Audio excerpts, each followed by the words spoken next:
Hello, இன்றைக்கி நம்ம happy கிச்சன்ஸில் மணத்தக்காளி கீரையில் எப்படி சட்னி செய்கிறதுன்னு தான் பார்க்க போகிறோம். அதோட ஹெல்த் பெனிஃபிட்ஸ் என்னென்னு ஃபர்ஸ்ட்டு பார்த்துடலாம்.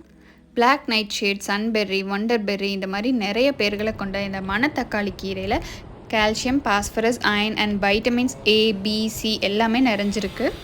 பாடி ஓவர் ஹீட்டாக இருக்கும்போது உடல் உஷ்ணத்தை கண்ட்ரோல் பண்ணுறதுக்கு இதை நம்ம எடுத்துக்கலாம். ஸோ பேசிக்காக இது உடம்பை கூலிங் பண்ணுறதுனால அல்சர்ஸ் அண்ட் பைல்ஸ் இஷ்யூ இருக்கவங்க இதை அடிக்கடி எடுத்துக்கலாம். ப்ரெக்னென்சிக்கு ட்ரை பண்ணிட்டு இருக்கவங்க அண்ட் ஆல்சோ டியூரிங் ப்ரெக்னென்சி இந்த சீட்ஸ் வந்து ரொம்பவே நல்லது. பாடிக்கு தேவையான எல்லா நரிஷ்மெண்ட்ஸும் இந்த கீரையிலேருந்து நமக்கு கிடைக்கும். நான் இன்றைக்கி எங்கள் வீட்டு தோட்டத்துலேருந்து ஃப்ரெஷ்ஷாக இந்த கீரையை பறித்து எடுத்திருக்கேன். பறித்து கட் பண்ணி 2 கைப்பிடி அளவு கீரை எடுங்க, கரெக்டாக இருக்கும்.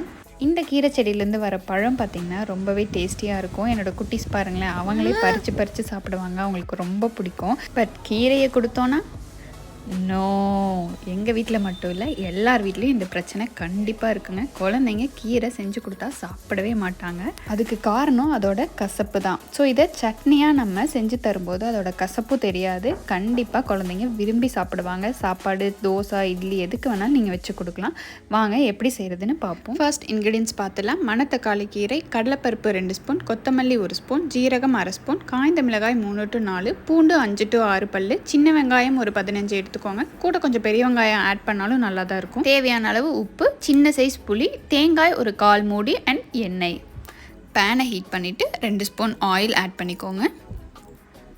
2 ஸ்பூன் கடலைப்பருப்பு ஆட் பண்ணி வதக்கி விடுங்க. இது லைட்டாக ரோஸ்ட் ஆனதுக்கப்புறமா 1 ஸ்பூன் கொத்தமல்லி, 1/2 ஸ்பூன் ஜீரகம் ஆட் பண்ணிக்கோங்க. நல்லா கலந்து விடுங்க. இது லைட்டாக ரோஸ்ட் ஆனதுக்கப்புறமா 3 காய்ந்த மிளகாய் ஆட் பண்ணிக்கலாம். 5 to 6 பல் பூண்டு ஆட் பண்ணி நல்லா வதக்கி விடுங்க. அடுத்து நம்ம எடுத்து வச்சுருக்க ஒரு 15 சின்ன வெங்காயம் ஆட் பண்ணிக்கலாம். நல்லா வதக்கி விடுங்க.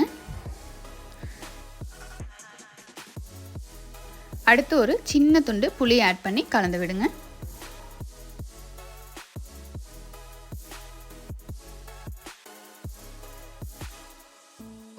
அடுத்து தேவையான அளவு உப்பு ஆட் பண்ணிவிட்டு நல்லா கலந்து வதக்கி விடுங்க. நல்லா வதங்கி முடித்ததுக்கப்புறமா ஸ்டவ் ஆஃப் பண்ணிவிட்டு நம்ம தேங்காய் 1/4 மூடி உள்ளே ஆட் பண்ணி நல்லா கலந்து விட்டுருங்க. அவ்வளோதான், இது வதங்கியாச்சு. இப்போ எடுத்து வச்சிடலாம். இன்றைக்கி நம்ம பறிச்சிட்டு வந்த கீரையை நல்லா கட் பண்ணி வாஷ் பண்ணி வச்சுருக்கேன். ஸோ 2 to 3 டைம்ஸ் நீட்டாக வாஷ் பண்ணி எடுத்து வச்சுக்கோங்க. அடுத்து நம்ம அதே பேனில் 2 ஸ்பூன் ஆயில் ஆட் பண்ணிவிட்டு இப்போ நம்ம வாஷ் பண்ணி வச்சுருக்கோம் பார்த்திங்களா, அந்த கீரையை உள்ளே ஆட் பண்ணிடலாம்.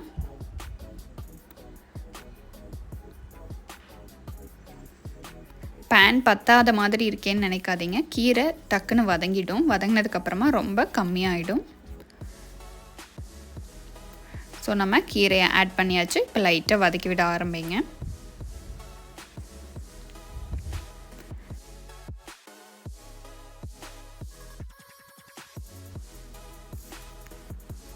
ஸோ இப்போ ஒரு 50% வதங்கியிருக்க கீரை. இன்னும் கொஞ்சம் வதக்குங்க. ஸ்டெம் மட்டும்தான் நம்மளுக்கு நல்லா தெரியும், லீவ்ஸ் எல்லாம் நல்லா வதங்கிடும். ஸோ ஓகே, இந்த ஸ்டேஜில் ஆஃப் பண்ணிடலாம்.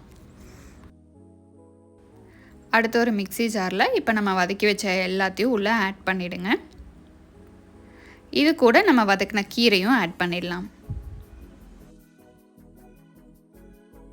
ஸோ இதெல்லாம் அரைச்சி எடுத்தோன்னா நம்மளோட மணத்தக்காளி கீரை சட்னி ரெடி.